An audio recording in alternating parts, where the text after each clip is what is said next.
Hey there, welcome to Story Lab. This week we're talking about humility while we take a look at the story of two guys on a road trip who had the greatest surprise of their lives.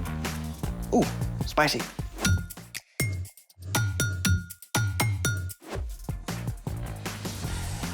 Hey, I'm Carter. And I'm Zeke. We're talking about humility, which is putting others first by giving up what you think you deserve. You know what I've always thought I deserved? What? An invisibility cloak. What would you do with the invisibility cloak? I am so glad you asked. Wrapped in a secret sheath of invisibility, there's nothing I couldn't do. Like acquire extra cookies.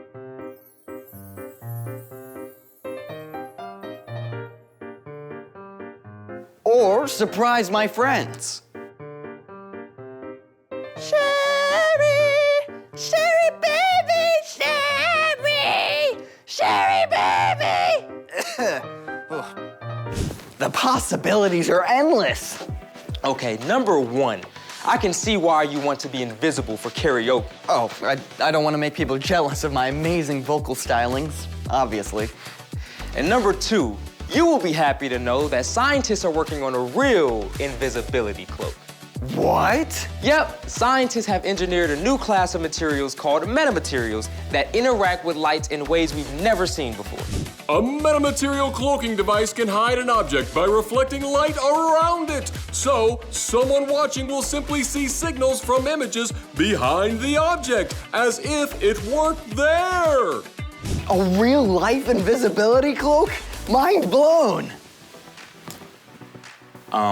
Zeke, what are you doing? Ordering my invisibility cloak, of course. I hate to tell you this, Zeke, but I-N-V-I-S-I-B-I. Why are there so many I's? so far, scientists have only been able to cloak something less than 1 inch tall. Oh. So I need a invisibility cloak and a shrink ray. Actually, I know a way we can make something disappear right here in this room. I've already been disappointed once today. No, really, it's super easy. Don't break my heart. This will work, honest. Well, then, let's make it. For this experiment, you need a large beaker, a small beaker, and some oil. Step 1, fill a large glass beaker about 3/4 of the way with oil. Step 2, take the small glass beaker and using tongs, push it all the way down into the oil.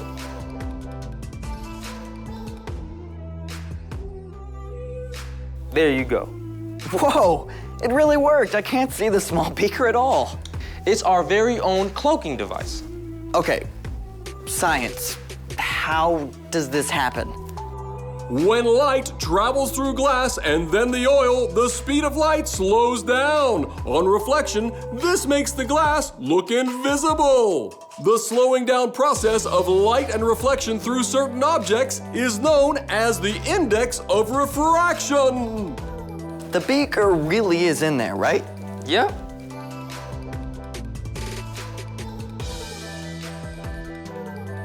I love science. Well, we're about to look at something else that wasn't what it appeared to be. It's time for... The story before the story. Today, we're in Luke, the 3rd book in the New Testament. Luke is one of the 4 Gospels, the books that tell the story of Jesus' life. But before Luke, in the very beginning, out of a deep, deep love, God made an amazing world. But when people turned away from God, the world was broken. God made a plan to draw people back into relationship. So at the right time, God's very own son, Jesus, came to live among us. When Jesus grew up, he traveled from town to town, teaching and healing. But the religious leaders made plans to get rid of him. Jesus was crucified on a cross and died. But early Sunday morning, Jesus returned to life. Lots of his friends saw him. Which is where our story starts. Take it away. Hey everyone, I'm Brian. On the very first Easter Sunday, things were a little wild and crazy for Jesus' followers. First, the tomb was empty. Then, some reported seeing angels. And finally, some said they saw Jesus, alive. For those who had not yet seen Jesus with their own eyes, it seemed too good to believe. One of these followers was a man named Cleopas. Sunday afternoon, Cleopas and a friend were walking from Jerusalem to the town of Emmaus, about 7 miles away. Luke, who wrote down this story, didn't tell us the name of the friend, so let's give him a name. How about, Micah. As they walked, Cleopas and Micah talked about everything that had happened in the last week, trying to understand. While they were deep in conversation, a man came up and started walking along with them. Spoiler alert, the man was Jesus. But God kept Cleopas and Micah from recognizing him. Jesus asked them, "What are you talking about as you walk along?" The two men stopped in their tracks. They just couldn't believe anybody could have missed all the action. Are you the only person visiting Jerusalem who doesn't know about the things that have happened there in the last few days? What things? About Jesus of Nazareth. He was a prophet. He was powerful in what he said and did in the sight of God and all the people. The chief priests and our rulers handed Jesus over to be sentenced to death. They nailed him to a cross. We had hoped that he was the one who was going to set Israel free. Yeah. Now it's 3 days since all this happened, and some of the women who followed Jesus have told us something crazy. Get this. Early this morning, they went to the tomb, but they didn't find his body. They came and told us they saw angels who said Jesus was alive. After that, some of our friends went to the tomb. They saw it was empty, just as the women had said. How long it takes you to believe all that the prophets said. Didn't the Messiah have to suffer these things and then receive his glory? As they walked together toward Emmaus, Jesus started explaining everything that the scriptures said about him. Now remember, these men did not have the New Testament. They had the laws that God had given to Moses and all the stories and prophecy written down in the Old Testament. Jesus went through it all, step by step, and explained God's plan. He told them how it was predicted all through Scripture that the Messiah, Jesus, would come to save God's people, and that he would have to die and return to life. Cleopas and Micah were completely floored by what Jesus said. When they reached Emmaus, it looked like Jesus was about to keep going, but they didn't want the conversation to end. Stay with us. It's evening. The day is almost over. So Jesus went into the place where they were staying and sat down to dinner with them. He picked up the bread. "Thank you for giving us our daily bread." As Jesus broke the loaf of bread and handed it to Cleopas and Micah, their eyes were opened. Suddenly, they recognized who he was. Jesus. It's you.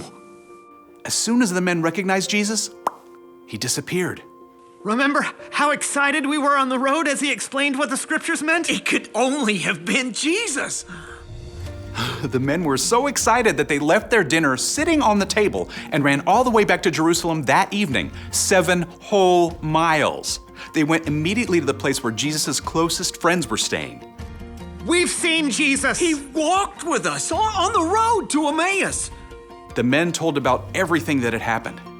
It was just one more amazing confirmation of the incredible truth. Yeah, that Jesus is alive. The end.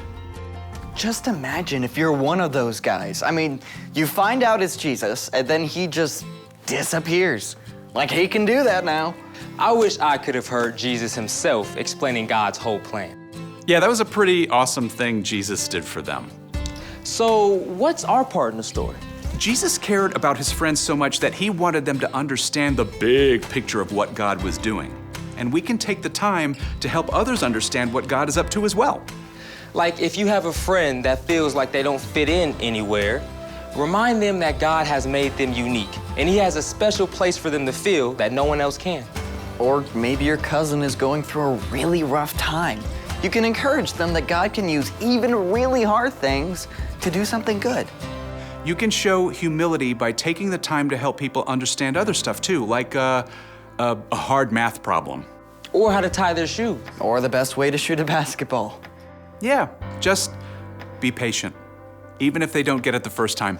Or the second time. Yeah, I mean, I sure don't understand things right away either. Yeah, that's right, me included. See you next time. So, here's the thing. Put others first by helping them understand. Could we get a giant glass vat of oil for me to turn invisible in? Ew. The oil and glass invisibility effect does not work on opaque objects such as humans. Well, rats. How about you just enjoy some karaoke music? Thanks for joining us on the Story Lab. See you next time. Fly me to the moon. Let me play among the stars.